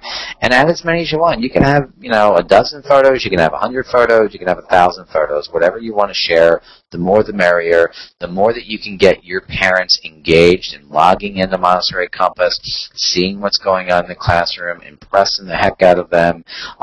It's really just going to be a win all the way around. It's going to help your school enrollment because the parents that are more engaged are more likely to stick around. Parents that are educated about Montessori are more likely to complete the 3rd year of the cycle in kindergarten, more likely to commit to elementary and Montessori for the long term. So don't miss an opportunity to impress parents and to share the amazing things that are happening in your classroom. Keeping them a secret is not doing anyone any favors. As far as editing the permissions here, we recognize that some parents have concerns about photos of their children on the web, and that's a personal decision for parents. We certainly recommend, I'm sure Tim would recommend, a photo release form where you have some sort of a piece of paper that the parents sign to let them know that, hey, we're going to be posting photos in Montessori Compass. If you use a Facebook page for your school or a blog and you have external photos, that would be a little bit different because that's available to the public. Montessori Compass is only available to members of your school community. You need a school-approved access to get into here. So the school has to let you in, basically. So only parents of the school community are able to see these photos, or staff members, of course. But you can go ahead and make an album available to be seen by the whole school, just an individual classroom or an individual student. So if I went ahead and choose Maria's name, only her parents are going to be able to see these albums, or this specific album right here. If I click the Edit All Photos, this is how I add, I can add a title, I can add a caption. I can go ahead and even share this with other multiple albums, in fact. So you don't have to re-upload the same photo again. If I want to include this one of Maria working with the screwdriver boards, I want to include this in her private album, but I also want to add this to the primary photo, primary album that everybody sees. I can go ahead and click that, and then it's going to be shared with both albums at the same time. So it was uploaded once, but it might appear in multiple albums. So that's a real nice way of kind of building these personal albums here, that when you see something in a group album that looks kind of nice and you want to add that to the personal album, that's a really easy way to go ahead and do that, so you're not re-uploading it each time. And you can designate which photo you want to appear as the cover by clicking this link here. As far as uploading, very, very easy to do. You can go ahead and click Upload here. If you're using a desktop or a laptop, you can upload right into the browser. Let me go ahead and just move this window out of the way. And you'll see I have a couple of images over here. Let's go ahead and grab some of them. So we'll get these two photos here. I'm going to just grab them. You see I'm actually grabbing them off my desktop. I might have a folder of 50 photos. I could grab the whole thing, dragging them into my browser. You see how I'm doing this? I'm just dragging into my browser. Click there. The photos are now there. and I click Start Upload, and it'll take a moment or two to go ahead and post those based on how many you uploaded. You need to be using an up-to-date browser. We support all the 4 major browsers: Chrome, Safari, Firefox, Internet Explorer. Must be an up-to-date browser to use that. I strongly recommend Chrome just because it auto-updates itself, and it works across every device: Macs, PCs, iPads, Android, everything. Chrome is just a fabulous browser. All right, so now these 2 images are here, and then I can edit them. So this is the name of the file. I may have named this Sound Cylinders, or I might have named it, whatever the nomenclature is on your camera that you took it. It's probably what it's going to be called. You can just go ahead and change this. We can say this is Maria working with the Sound Cylinders. So, that's how you can go ahead and change that. If you need to go ahead and delete something, you can click Delete, and then this photo has now been removed. So it's very easy to edit. If you are uploading if you're taking photos with your phone or your tablet in the classroom, that's fine. You can absolutely do that. But you'll need to add files one at a time. So I actually need to add one file. It works a little bit differently on a mobile operating system, but it works just fine on Android and iOS, which is iPad and iPhone. So you can point and click with your phone and then go ahead and upload into Montessori Compass. A tip that I always recommend is, I'm a big fan of Dropbox. It's a fabulous service. They have a free service for online storage. You can upgrade for more storage as well. But basically, the way this, I carry an Android phone myself, and we have 4 kids, so we're always taking pictures of them doing things. I have Dropbox on my phone, so anytime I take a picture with my phone, it automatically syncs into Dropbox. So as soon as I take that picture, if my phone is on Wi-Fi, it's going to sync into Dropbox. That would be the cloud storage, okay? And then if I also have Dropbox on my laptop, so then the photo automatically syncs onto my laptop. So now that same, I might have taken a dozen photos in my classroom today, and all 12 of those photos made it from my phone to my laptop without me doing anything. Dropbox did all the work. So that is the best way to get photos on here in bulk, because the phone is going to be in your pocket, and it'll sync automatically. And then I can go ahead and grab all these photos at the same time, drag them into my browser, and then upload. So that's how we would recommend doing photos. So that's the photo feature. If I upload some new photos, actually let me go ahead and just upload one more new photo here, just to show you this. I'm going to upload this one. So you're dragging that from your desktop. So now I have, I'm dragging it from my desktop. So I brought this one photo in. It's going to take a moment to process, but then it'll be there. And then you'll see a visual notifier here. All right, so it says the number 1. That means that this was an existing album, but now I have one new photo available. And furthermore, you see here in my backpack where it says photos, it also says I have one new photo available. If I was on a parent site, let me see, I think this is the parent I have it shared with. Let's see. So you see right here, this parent, this looks a little bit different for the parents. They obviously don't have record keeping and administrative tools, but they have their photos. They see there's a visual notifier that says number 2. That means I have 2 new photos in here that I have yet to look at. So if this were that portfolio that was created in the beginning of the school year, it might have 40 photos in it by now, and I've looked at all of them, but now there's 2 more. And then so I click on it, and then I see the most recent photos right here. Okay, so that's how the notifier works. Tim? Yeah, first off, Rob, thank you. That was very, very clear, very interesting. I learned new things today. Question from Joyce McGee, asking whether or not when you send out email notifications, let's say to a class or the whole school, is there any way of telling who has read the email?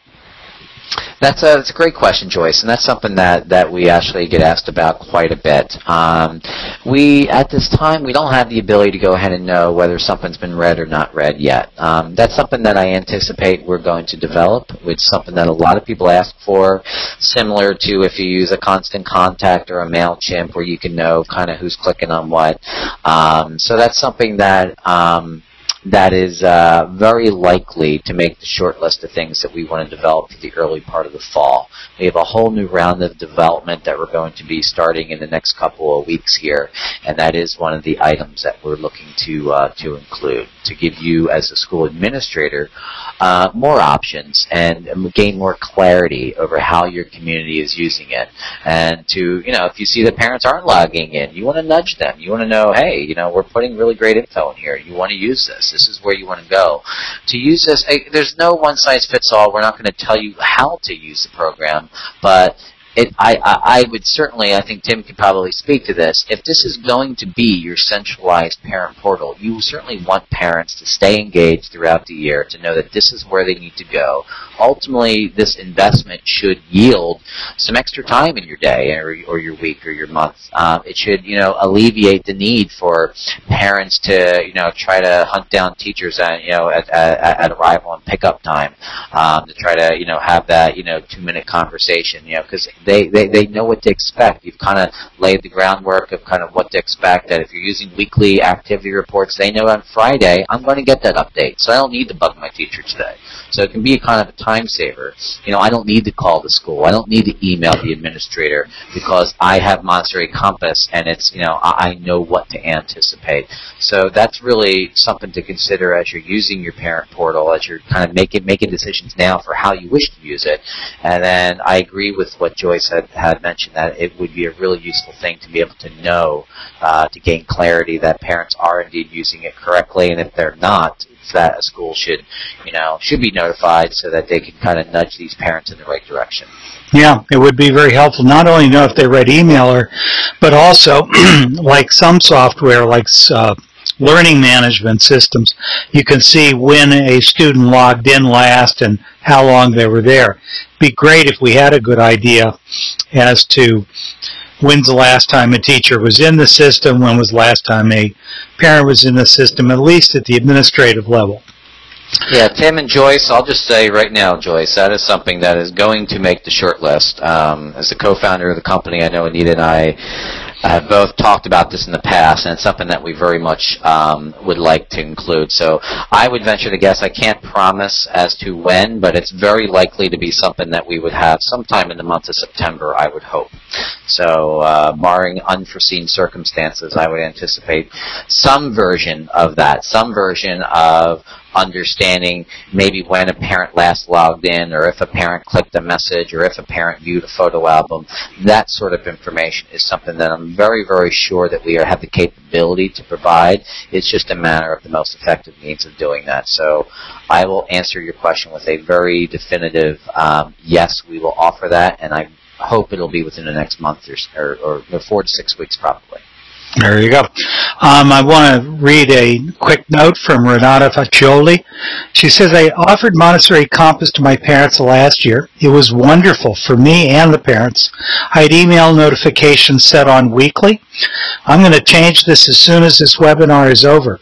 I assume what she's saying is I'm going to change it to daily. I used the weekly activity reports for parents, and every family gave me positive feedback about the feature throughout the year. So I thought, Rob, you'd appreciate hearing that. Now, Renata, absolutely. Renata goes on to ask a different question. When are you going to have a slideshow feature? A slideshow feature. I'm not entirely sure what you're looking for. Are you talking about for the photos? Yeah. Okay. Well, each album is its own slideshow, so you have this slideshow viewer here. Is this what you're referring to, or am I missing something? I suspect that's what she's talking about. Is that a slideshow? Let's see, Renata, if you're hearing this, just let me know whether or not this is what you had in mind.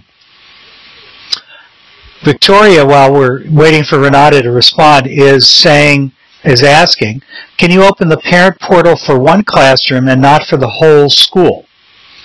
No. Right now, the parent communication is something that would be school-wide and not by classroom. That's another common thing that we're asked about, and kind of another thing along with what Joyce was asking about, something that we are looking to do to give you controls to go ahead and designate permissions based upon classroom instead of based on the entire school. And that would kind of run the gamut of a variety of different things, such as assessment levels, some, the assessment scale that you might use in the primary level might be different than something that you would use at the upper elementary level, or certainly in middle school and beyond. So these are things that we're evaluating to have different options for different classrooms. But as it is right now, when you set up communication settings in your communication center, it's for the entire school. But very confident that would be another area that we're looking to improve upon. As we've just had a tremendous response since the Montessori Congress, and really since early this summer, as we released the new scope and sequence with standards alignment, and just more and more schools coming into the system and just offering wonderful feedback, tremendously useful to. You have to keep in mind we're Montessori parents and we are software developers, and but we're not running a school. We're not in a day-to-day environment using this in a classroom. So the feedback that you share with us is extraordinarily valuable to us. So we very much encourage you to share your feedback and ways that we can make this even better. And some of the feedback that's been shared today is things that we've heard from other schools, and we're definitely take feedback very, very seriously. We can't promise that every single feature request is going to make it, but we will definitely do our best. And we, are in this for the long term. We aspire to have what is by far the most comprehensive, online system available for the international Montessori community. So we're always trying to make it better. It's always a work in progress, in my view. Joyce McGee asked whether or not people can just grab text from the scope and sequence, the descriptions of the lessons, and put them as descriptions of the photos. And I answered yes. She also asked if you can put video clips with digital photo albums. So right now, the only videos that you can do is actually putting in, you have a couple different options. So we don't host videos the same way that we host photo albums. So you can create photo albums, and we're actually hosting the video, or hosting the photos. You're uploading them to our system. With videos, you'll see in our scope and sequence here, so if I say went to Paint Tower, you see that we have an image that's associated with this, and this is something that we make available for parent education that, Tim and the Foundations team has been able to provide a lot of really wonderful photos of materials, and in many cases some really nice action shots of children that are in the classroom working with the material. And this is all part of the scope and sequence that we provide. It's really geared towards parent education, so parents have a much better understanding of what's going on with these materials and become more acclimated to the Montessori classroom. Now, if I click Edit on one of these, you'll see that I can go and I can swap out the photo if I want. This photo happens to be hosted on a third-party site. You're not uploading this into the system directly. But you can also post a video link. We do not have videos at this time. It's something that I know we aspire to do, that we've talked about with Tim, is to, at some point be able to offer videos of children working with different materials and have that available for parent communication and parent education. You are able to upload your own, though. So if you were to go ahead and take a photo or take a video of a child working with the Pink Tower and Brown Stair, and you wanted to share that, you could go ahead and record your own video. You would need to host it at Vimeo. The information is right there. I clicked on the little question mark, and it says where you need to insert the video at Vimeo.com. Similar to YouTube, with a bit more in the terms of privacy controls. You can go ahead and check it out and get a free account. I'm not sure how much storage they give you, but go ahead and try it out.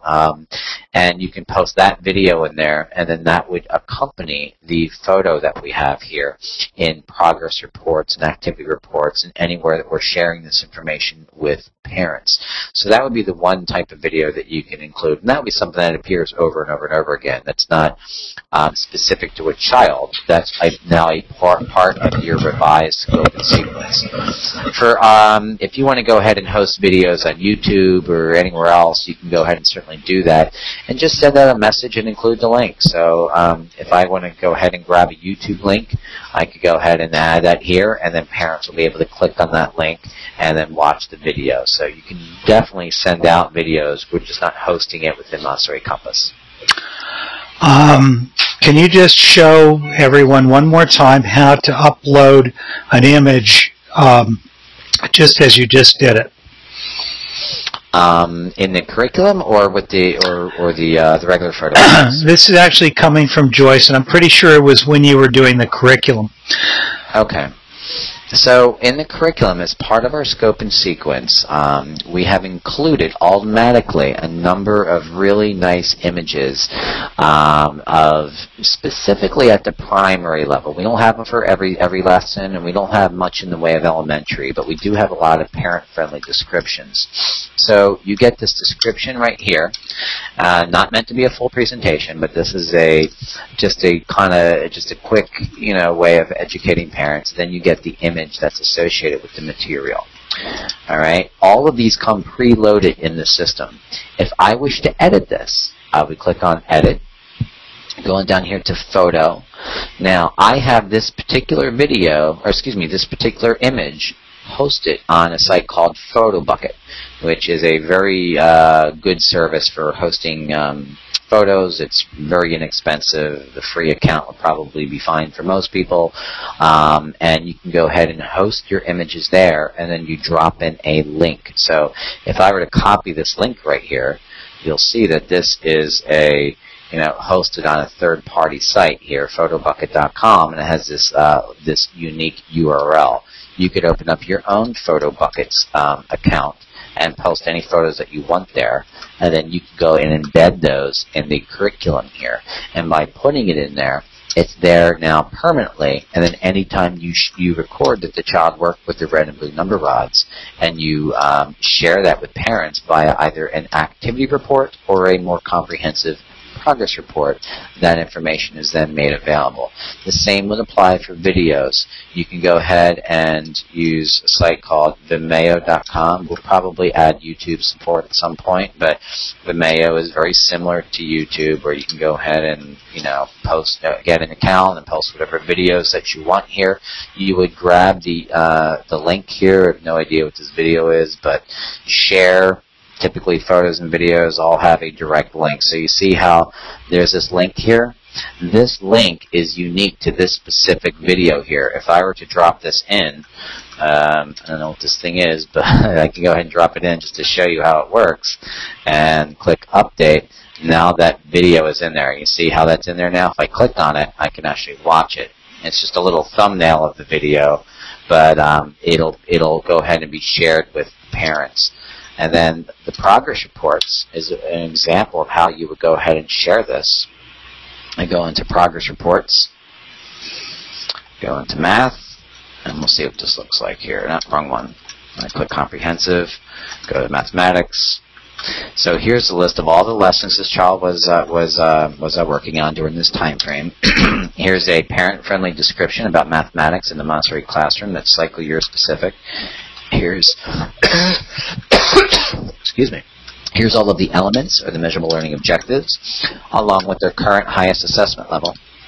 And I can click on the more information, and now you see, here's my photo of the red and blue number rods, and here's that video that I put in here. Okay, so your video would, obviously be of a child that's working with red and blue number rods, but the parent could go ahead and watch it right in here. They would be able to enlarge the photo to view it in full screen. So that's how you would use a site like Vimeo to host your images. And you just go on down, you see the sandpaper numerals and the spindle boxes and the numeral cards and so forth. So again, this is all geared towards parent education. We do not presently offer videos right now, but I'm sure Tim and I will have some future discussions about ways of getting some nice quality videos available as part of our scope and sequence at some point in the future. Yep. Now the school year is starting, and have a fresh round of permission from our families. We'll be doing that. We'll also be doing videos and webinars for parents. And again, our plan is to, because of the relationship, we're going to use Montessori Compass as another forum in which Montessori Foundation does a lot of its stuff. So there'll be various things that we may offer to the outside world for a fee that we'll just include within Montessori Compass that should be of real use. Tomorrow's Child's going to be in there. As I said, we're going to have various live and recorded webinars. We're going to create videos, how to do things. Rob's just pulled up, for example, Montessori Leadership, which is our equivalent of Montessori Life, our professional journal. Tomorrow's Child, many of you probably know, our parents magazine, and there'll be lots more.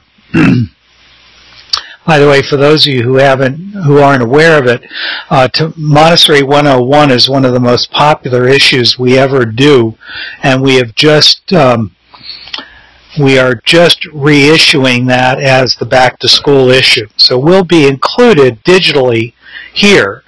It won't be able to be printed or downloaded, but it will be viewable. And those of you who get Tomorrow's Child, that's what's coming. It's a really big issue that the staff's been working on, completely redone. By the way, Renata Faccioli asked about the Parent Resource tab in the Parent User Mode, which is what we've just been talking about. Rob, is there anything I didn't mention? So we have both a parent resources section and a teacher resources section, both of which are in development. We have a couple of issues of Tomorrow's Child up there right now, and a couple of issues of Montessori Leadership on the teacher side.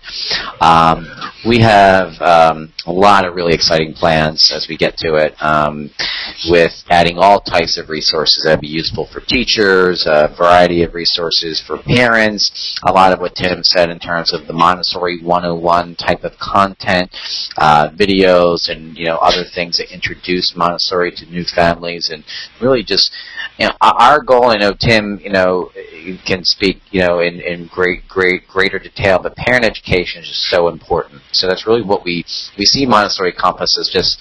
It's bigger than just record keeping. It's bigger than just communicating, what's on the calendar today and what's, a progress report about how my child did. But we really view it as a tool that can really just help out Montessori in a much larger sense, to really get people to not just understand what's going on with their individual child, but really to understand and appreciate the Montessori classroom, the Montessori method, and to really help turn some of the parents into Montessori advocates, so they can, there's just a lot of things that we can do, and it really kind of all starts with obviously educating the child in the classroom, but educating the parent at home is kind of a nice thing to do as well. Montessori Compass makes it very, very easy to do so, and we really think, your school's enrollment is going to benefit, but the Montessori community as a whole can benefit as well, and hopefully this will yield to the movement continuing to grow and to prosper, and more schools opening and so forth.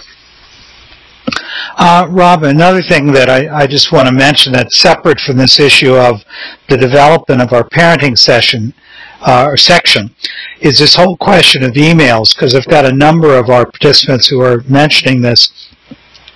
I think that in the next go-round, if there's anything we can do that will show us, again, has a parent logged in, is their email bouncing, are they opening the email, that will be really valuable from an administrator standpoint as well as probably a teacher's. Yep, I definitely agree with that. So there's a lot of things that we're able to build upon that. And just to give you a real quick history and kind of what we've been focused on and kind of what we aspire to be in the months and ultimate years ahead, really our first goal was to make the most user-friendly online record-keeping system available to the International Montessori the International Montessori community. We feel that we've, while it will never be perfect and we always aspire to do a better job, we feel like we've really made a lot of inroads with our daily dashboard and making that very user-friendly, because we can put all the bells and whistles and new features and exciting new things into the system, but if your teachers are not using it in the classroom because it's too difficult difficult to use, it's too many steps, it's too cumbersome, whatever the reason is, it's really kind of worthless. The investment is not worthwhile. But so feeding the system with good quality data as to, what's the child doing in the classroom, what are my teachers' observations, and having all that be available to both teachers and administrators alike to have a total view of a child's progress in a classroom.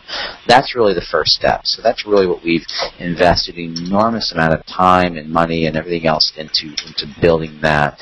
And all the other features are kind of built upon that. So the variety of school administrative features that we offer and all of the parent communication features, everything is built upon the concept that a teacher is observing a child in a Montessori environment and documenting that activity. So we tried to make that portion of the software, very, very easy to use.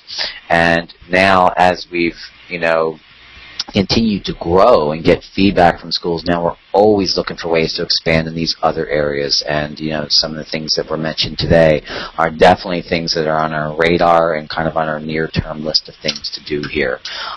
So we definitely will aspire to continue to improve the communication experience. We've made great strides in the past several months with Tim and the Foundation's team to on the parent education side of this now, with having access to Tomorrow's Child and Montessori Leadership and all these wonderful photos. We'll ultimately get some videos in here of the materials that can be shared with parents. So we've made really great strides. Of course, the new scope and sequence with the Common Core alignment, that's all relatively new in the past couple of months. So the system just continues to get better and better and better and even more valuable to schools. And in the months ahead, we definitely anticipate making some improvements to our communication system as well, and letting administrators know as to how parents are interacting with it, and what can they do to increase engagement. So, Rob, a couple of quick things. First off, I'm hearing lots and lots of really positive feedback. Great. People are enjoying it as always. There is a repeating theme though about the problem of volume. So I'm gonna strongly suggest that you and I try to see if there's something we can do about it. It could be your microphone. I'm assuming the one I'm using is working better. Is yours USB? It is. I bought it a couple weeks ago. It's new. My kids haven't destroyed it yet, so I don't know. I don't know what's going on with it. Maybe I need to get a better one. I'll look into getting one with some more bells and whistles on it. I can tell you that I do an awful lot of digital voice recognition software, so I get the very best microphones I can, and I find there is a real difference. One of our participants, Nancy Hoffer, is there with her faculty, and I know they've been frustrated because they're having a hard time hearing.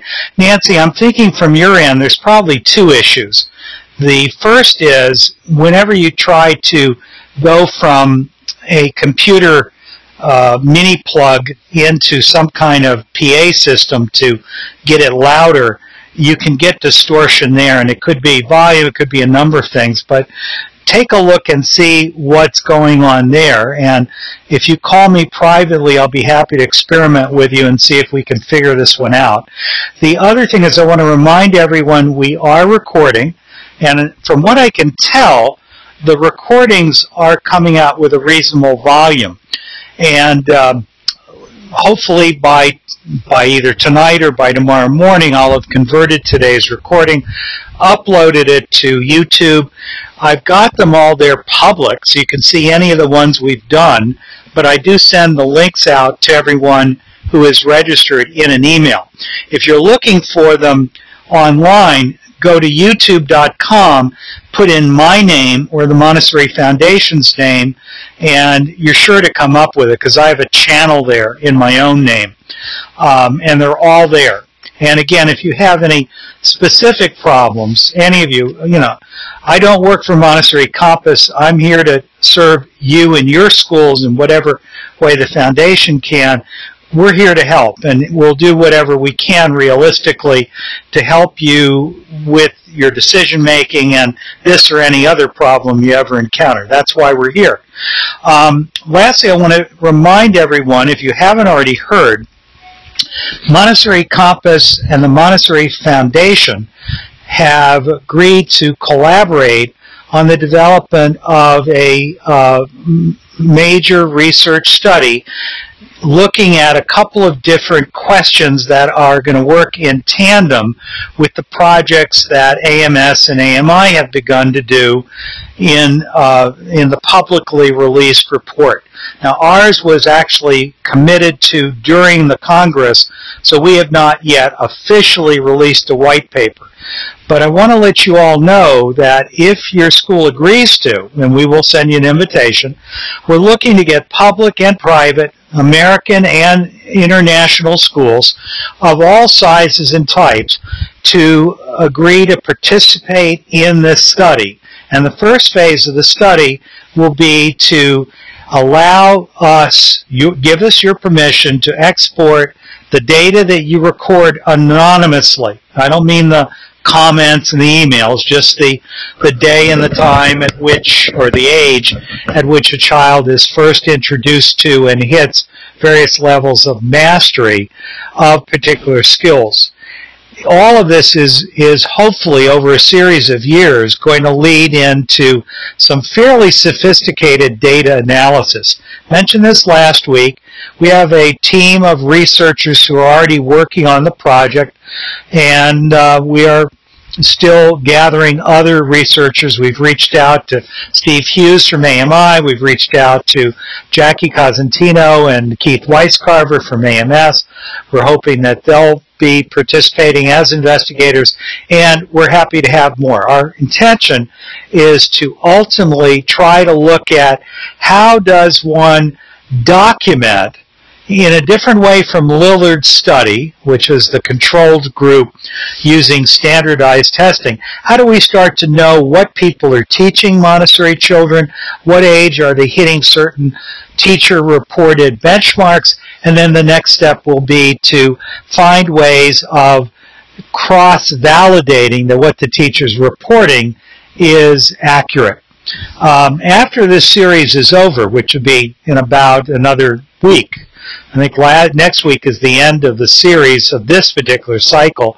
Anita and I are going to create some other short webinars that we'll offer separately that will be designed to help teachers at the very beginning of the year really think about how do you analyze what a child knows. And it's the whole issue of Piaget task analysis. How do you record what level of knowledge based on what you're beginning to observe in front of you and the data artifacts you're beginning to create. Next week, or next session, Rob, you remember whether it's Thursday or Friday? I'm not looking at my calendar at the moment. I believe it's, Anita, is it Friday? Yes, I think it's Friday. Yep. So on... It's listed on our site. Oh, yeah. The next session will, among other things, be talking about how to create a digital portfolio of children's work. I love what some of you, Joyce Pickering, for example, was talking about uploading videos of kids. That's the kind of stuff that produces video artifacts. And if you can start to find a way to securely compile information about what a child is doing, not only to inspire the parent's confidence, but also to document for yourself what the child was looking like as he did certain things at one point in the year, and you come back to that 6 months later, that's really important. The last thing I want to mention to those of you who are tuned to such stuff is Anita and I have been in discussion about what a Montessori achievement test would look like. In other words, if one was going to do some kind of standardized test in a Montessori way, what might it look like? Some of us are beginning our investigation by a review of existing schemes that are out there. Anita said, gee, I think a Montessori test might look like the MAP MAP, which is developed by NWEA, Northwest Educational Associates. I also found Scantron's Performance Series. I'm sure there are many others. And I'm mentioning this to you because if any of you are aware of really good tools that are something other than standardized test batteries, we are compiling information about that now, and we'll be happy to share that with everyone as we gather information. I'm getting lots of nice things about Tomorrow's Child being in there. In order to view Tomorrow's Child and Montessori Compass, do you have to subscribe to it? No. You can subscribe to it individually. I hope you do. Most parents in the world still want to see a paper copy. Remember, what's going to be in Montessori Compass is read-only. You can't copy from it. You can't do much of anything with it other than read it online. But it is there. It is part of your subscription to Tomorrow's Child. And a lot of parents are like me, and they really like reading things on their iPad. So they'll be happy. I'm looking for any last things before we end, because we've gone a little over time. Nancy has stepped out. We can hear you fine now, Tim. Whatever is happening with your mic early on has stopped. Rob is harder to hear, but it got better. Okay, well, it sounds like Nancy Hoffer's team is getting some improvement, and I'm hoping they'll keep in contact with me, and we'll keep testing and figure out what's going on.